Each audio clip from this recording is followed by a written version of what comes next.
Today, we're putting two luxurious rivals head-to-head. The 2016 BMW 750i xDrive and the 2016 Mercedes S550 4MATIC. The 7 Series has had a bit of a tough life.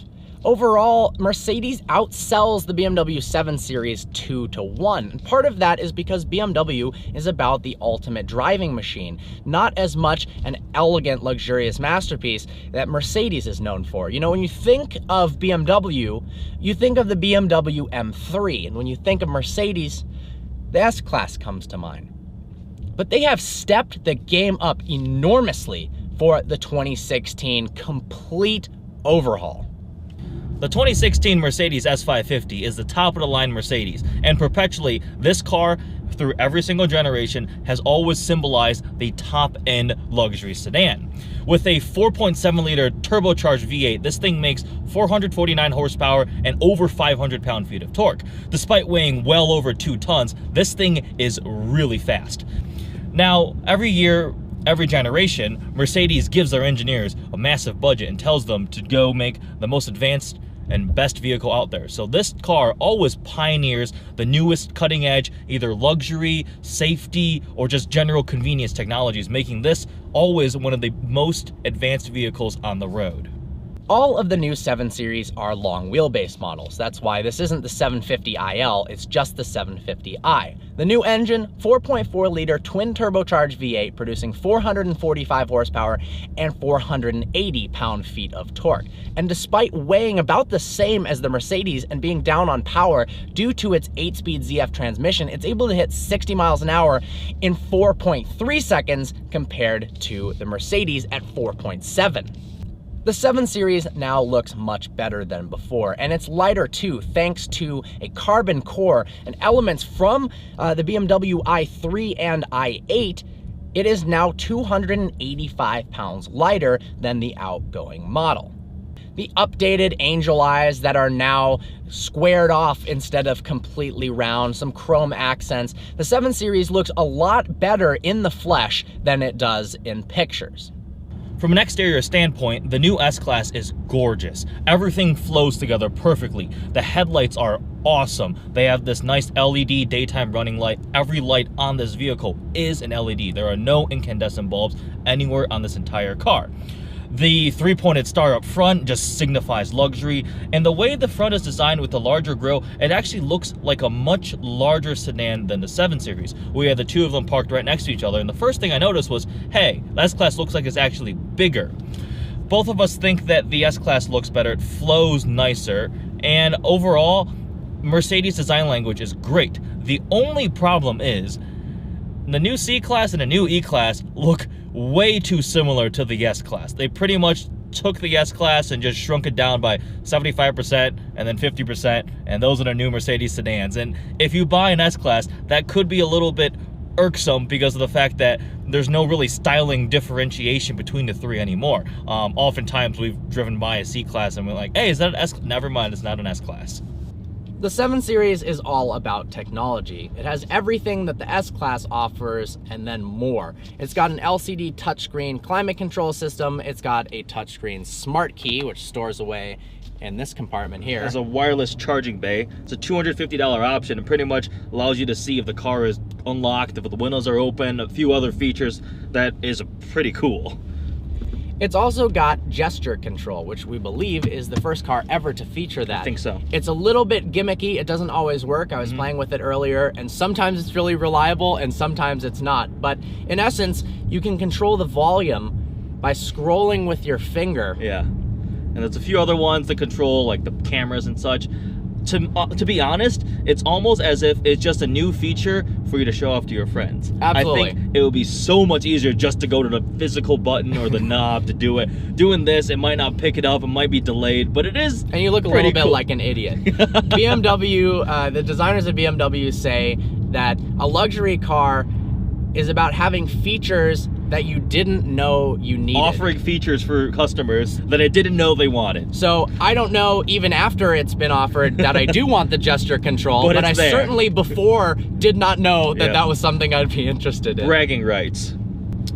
Another cool technology feature this car offers is the transmission, the way it's calibrated specifically. It uses a ZF 8-speed, but it has a way of deciding itself between comfort and sport mode. So it'll either read with GPS, if there are curves coming up, it'll probably go into sport mode for you, and then also it'll sample a 3 to 5 second interval of driver input, either steering or throttle, and if it senses you're trying to go aggressive and it also sees the curves coming, it'll jump into sport mode automatically by itself. The only thing better than owning and driving a BMW 7 Series is owning and being driven in a BMW 7 Series, especially in the back. This has the executive rear seating package, which gives you endless legroom. You can move the passenger seat from the rear. I've got massaging, heated and cooled seats, and I've even got a tablet that has a ton of controls, anything from the lighting to the climate control. I can change the radio station, the volume,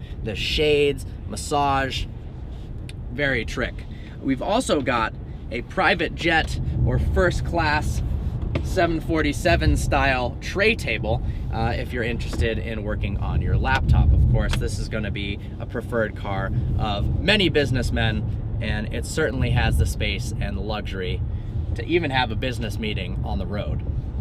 While the executive rear seat package is great for people sitting back there, something everyone can enjoy is the upgraded speaker system. Bowers & Wilkins, 16 speakers, 1400 watts, and these little speaker grills have LEDs in them that light up. So here are some of the things we love and hate about the new 7 Series. We love the technology. Yes. It's absolutely crazy between the tablet, the gesture control, the smart key, touchscreen, everything. It did go above and beyond, and it has more technology than the A8 or the Mercedes. Yes, it does. Second off is the way it sounds and the way it performs. This actually is louder than the Mercedes S550, which is rather subdued for having a big V8. And on paper, it actually is faster to 60 through the quarter mile and performs slightly better. Yeah, for when you're just driving down the road like this, it's just as quiet, but when you step on the gas, you get a nice V8 noise, and I'm thankful for that. Yeah, sounds good. Third, the rear seat package is absolutely absurd. I think it's short of like anything like a Bentley or a Maybach. The back there is unbelievably nice. Absolutely. You have a lot of legroom, the seats recline. Headroom is actually not as generous as I thought it would be, but the technology makes up for it. Heated, cooled massage seats, a fancy tablet that controls everything else. The back seat is the place to be in this vehicle. Lastly, we really dislike the door handles. Not the actual handles themselves, but the surrounding material. For a car that has brilliant and extremely high quality materials everywhere, leather and wood, it seems like it was a very large oversight because you're touching the door handle multiple times per day. So you grab this nice metal handle and then your fingernails and your fingers rub up against this terrible feeling plastic. And the first thing I noticed when I opened the car, it's so bad that even in a car this brilliant, we wanted to tell you about it. So they should have absolutely made that out of leather or metal or something like that. Other than that, they did an excellent job with the new 7 Series, and it really does deserve your consideration if you're looking for a big, full-size luxury sedan. Absolutely. So we're going to hop in the S-Class, see how that compares, let you guys know. We're in the S-Class now, and it's surprising how different it feels than the BMW. It feels much more old-fashioned. Agreed. In the way that Bentley and Rolls-Royce, they don't care as much about cutting-edge technologies. It's more exquisite materials and fine craftsmanship. It seems like they cared a lot more about the design language in the S-Class and making it feel like just a incredibly luxurious cabin than they did in the BMW. That was about being cutting edge. Yes, the 7 Series, this center console is the biggest place you see. It's just screens stacked on touch controls, buttons stacked right there. While in the S-Class, there's this huge just piece of wood trim that just spans around pretty much the entire cabin.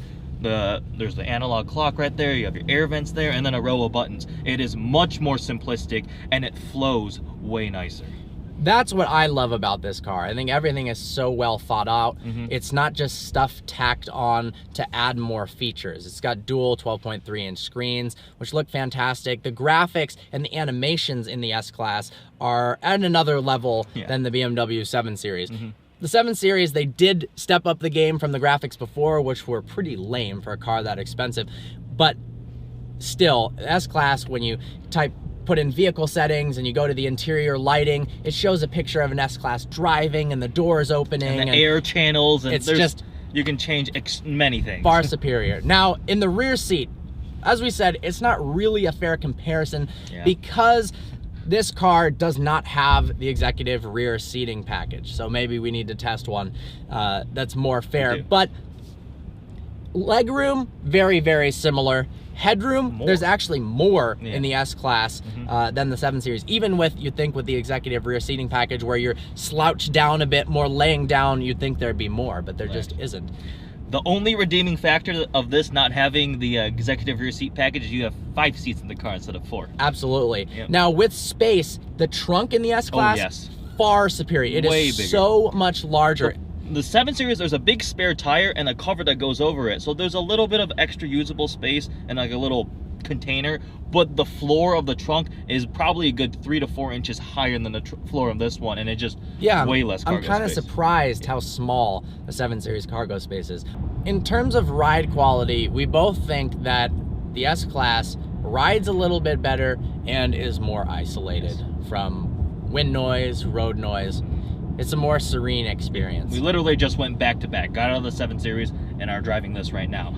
And this is, maybe it's the seats, maybe it's the suspension setup, but they both have air suspension that's adjustable, but I think this is more refined, a little quieter, more isolated from the road, and it does ride smoother. And that doesn't eliminate the handling characteristics of this car. It's still, when you put it in sport mode, handles just as good, if not maybe even a little better than the 7 Series. So it handles really well in sport mode. It does handle pretty well for a car this large. It also drifts like a monster in It snow. does drift well in snow.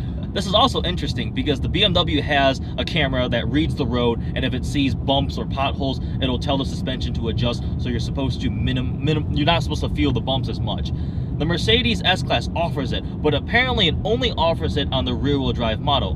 Given this is the 4MATIC, this actually does not have magic body control, so you would expect it would ride slightly worse than the 7 Series, but from our experience, it seems the opposite of that.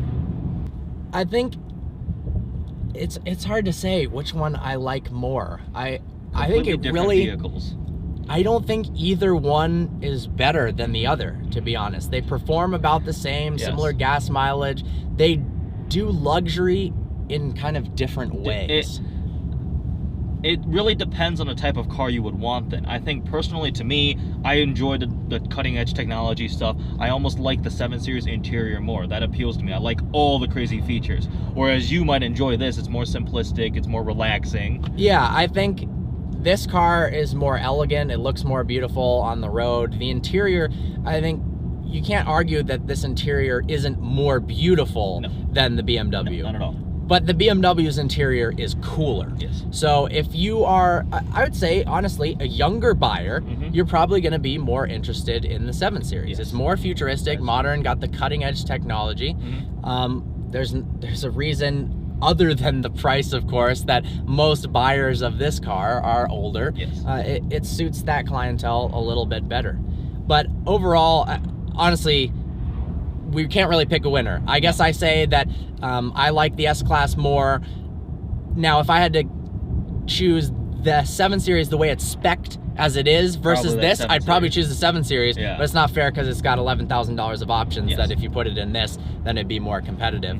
And then you choose the 7 Series. I think I would go with the 7 Series. The looks are starting to grow on me. Initially, when it launched, I wasn't a fan of it in pictures, but seeing it in person and seeing the interior, I do think I like the 7 Series more.